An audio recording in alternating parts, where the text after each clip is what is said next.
There have been a few things on the rise over the past few weeks. Dogecoin, the S&P 500, and Sky Sports ratings, with good old Gary Neville starring the show. On the flip side of the coin, there have been a few things on the decline over the past few weeks, particularly the reputation of the ownership of the 6 now former breakaway clubs in the Premier League. Now, that's the Premier League in Britain. I thought you might confuse it with the more relevant and higher quality Canadian Premier League, so I just wanted to, set that in the sand there. Anyway, out of all the owners that have justifiably been ridiculed because of this disastrous action to wreck the UEFA Champions League and much of the domestic league system in many countries in Europe, the Glazer family has arguably been the most hated, especially after seeing those protests at Old Trafford the other day. Particularly because they were disliked prior to this proposal for various reasons that we'll get into, and now even more because they were one of the major ownership groups spearheading this in the Premier League. But I'm not here to talk too much about beer leagues like the European Super League, particularly since it failed. I'm here to talk about the greatest league in the world, Major League Soccer, and Glazers' past attempts to get involved in the league. So let's get into it. So MLS had its inaugural season in 1996, 2 years after the 1994 World Cup hosted in the US, which I believe is still the highest attended World Cup to this day, even ahead of the Brazil 2014 World Cup. Anyway, while MLS began on the initial optimism of the World Cup, the optimism and the success of the league slowly began to decline over the years after the league began, particularly because of attendance. It's just, things were not looking good financially for the league, to the point that in 2000 the league was seriously beginning to worry about folding. So come 2000, there were 12 teams in the league, and 2 of them were still owned by Major League Soccer. These 2 teams were the Dallas Burn, who is currently named FC Dallas, along with the Tampa Bay Mutiny. So given that the Tampa Bay Mutiny played at Raymond James Stadium, and that was also the home of the Tampa Bay Buccaneers, which was owned by the Glazer family, it was only natural that the Glazer family would be one of the potential options to become an MLS owner, an owner of the Tampa Bay Mutiny. There had been quite a few NFL owners who had also owned MLS teams at that point, and there still is to this day. And they were actually quite interested. Apparently Malcolm Glazer's sons were quite interested in soccer, particularly they were interested when they were growing up in Rochester, New York. Maybe that had a bit of an influence, I'm not quite sure, but former MLS Commissioner Doug Logan said that. He was the MLS Commissioner at the time. Negotiations commenced in 2000, and apparently MLS ended up offering the Glazers to begin funding the team, but they wouldn't have to take ownership up initially of the Tampa Bay Mutiny. Now, I'm no expert on these business dealings, but I do have to say, from what I read, it sounded like it would be a benefit to them to not take ownership initially, because I would assume that they would be able to pull out should they not think that this would be, a financially viable business deal for them. So I guess that would probably be a benefit on their end. From what I've read, it sounded like MLS increased their offer price, which was kind of the nail in the coffin to the deal. And negotiations ended up ending in 2001 between the Glazers and Major League Soccer over buying the Tampa Bay Mutiny. So there was no deal. They didn't end up buying the Tampa Bay Mutiny. Now I want to say that there probably was some other reasons too why they decided to not purchase the Tampa Bay Mutiny. MLS was not doing too well financially. There was real concerns about it going bankrupt, just like many of the other soccer leagues that happened in the US. So I think it's good to consider that it was probably because of multiple factors, not just them increasing the offer price, but that probably was a large aspect. So unfortunately for Mutiny fans, the Glazer family was really their last hope for survival. Their average attendance had been low, and they were one of the 2 teams that didn't have an investor operator. So shortly after those negotiations failed, MLS folded the Tampa Bay Mutiny on January 8, 2002. The Miami Fusion was also folded, the other Floridan team as well. The Glazers would shortly after purchase their first stake in Manchester United in 2003. A few years later, the Glazers were back with another approach to get a stake in the league. In 2006, the Glazers had reportedly discussed a joint venture with Anschutz Entertainment Group pertaining to the ownership of MLS franchise LA Galaxy, which AEG fully owned. They were apparently looking to affiliate the club with Manchester United, whom they had bought a controlling stake in at this point. This led to some speculation in the media that perhaps there could be a name change in the cards should this deal go through, affiliating the team more closely with the Red Devils.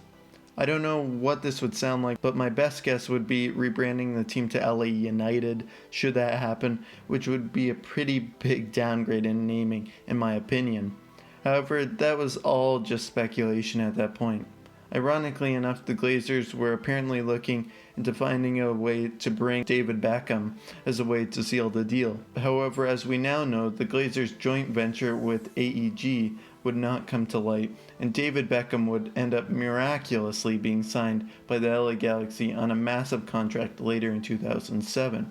And I think I would end up watching, I know I would end up watching David Beckham in a CONCACAF Champions League game at Rogers Center in 2012 when they played Toronto FC. Just had to add that side note.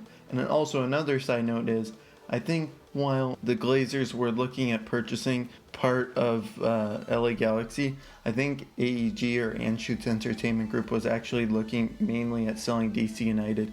I don't think they were very high on the idea of selling part of LA Galaxy. Anyway, ever since then, the Glazer family hasn't really been involved in any MLS franchise ownership negotiations that I know of since the mid to late 2000s, which I think, given their track record with Manchester United, is probably, a blessing in disguise.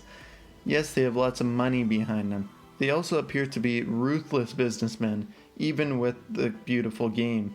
Obviously, soccer is a business and teams want to make money, but the Glazers, especially nowadays, have been well known for the money above fans approach to the game. They were arguably the Super League's biggest cheerleaders in England, which was for the most part all for securing stronger revenues and profits for themselves at the expense of smaller teams in the football pyramid in Europe and, the game of football or soccer itself. They also plunged Manchester United into significant debt by using numerous loans to finance their purchase of the Red Devils, while cutting back on funds to keep facilities in good condition, and even considering selling their training ground in the midst of the debt that they had largely caused. Even in American football, they threatened to move the Tampa Bay Buccaneers to LA prior to local officials in Tampa agreeing to fund the construction of Raymond James Stadium. So while the Glazers seem to have a decent amount of business acumen, and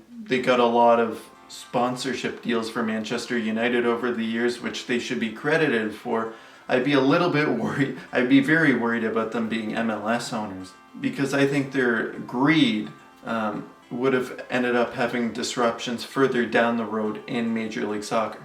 A good example is Anthony Precourt. We all know, a lot of us know about the Save the Crew movement, where he was the Columbus Crew owner, and you could just tell when he first announced that he wanted to move the team to Austin, and he said that, we're not getting a stadium deal, and therefore I need to move the team to Austin because the team's not doing well, like with attendances and, so on and so on. It just seemed as if he was trying to make any excuse to move the team to Austin. He didn't really want to keep the team in Columbus, and he really didn't want to commit to keep the team in Columbus even if they did offer him a stadium deal. And my point is that he seemed very disloyal to the market that he was in Columbus, and that's what I'd be worried about the Glazers. Not particularly if they owned the LA Galaxy, because they would be in a joint partnership, so that would complicate things quite a bit. But I feel like if they would buy out the Tampa Bay Mutiny, what would have happened is that if, say after a few years or after 5 years or so, or so many years, I'm not quite sure, they would own the Tampa Bay Mutiny, and if the attendance wasn't doing well, if the shirt sales weren't doing the greatest, they would try and pick up their bags and move or fold the team. So I guess what I'm saying is that, yes, if they bought the Tampa Bay Mutiny, it definitely would have continued past the 2001 season. It would have lasted longer, but for how much longer? Because I feel like if the attendances were lower in Tampa, they would have been just as willing to pick up their bags and move to New York City or to Miami, which I think would have been you know, obviously it wouldn't be good for Tampa residents, and it would kind of give them false hope to purchase this team. They would have the false illusion that they're going to continue for many years to come, and that the Glazers would say, no, the attendance is not high enough, we need to move to a more financially viable city because we need to make more money, as we've seen how they've done with the European Super League, or they would choose to fold the team. And I don't even know if they would want to fund the Tampa Bay Mutiny that much in the first place, as we've seen with Manchester United. I mean, they don't even apparently fund fixing a lot of the problems in the stadium, like the roof is leaking. So how can we expect that the Glazer family back in the day would have been willing to fund the Tampa Bay Mutiny, like with new facilities or a stadium or even their players, when probably Tampa Bay Mutiny wouldn't have been profitable, at least in the first few years that they would have been running. But anyway, that's about it for this video. If you enjoyed the video, please like it, and if you want to see more videos like this, or Major League Soccer, or the Canadian Premier League, or about the soccer history in general, please subscribe. Thank you for watching, and until next time, see ya.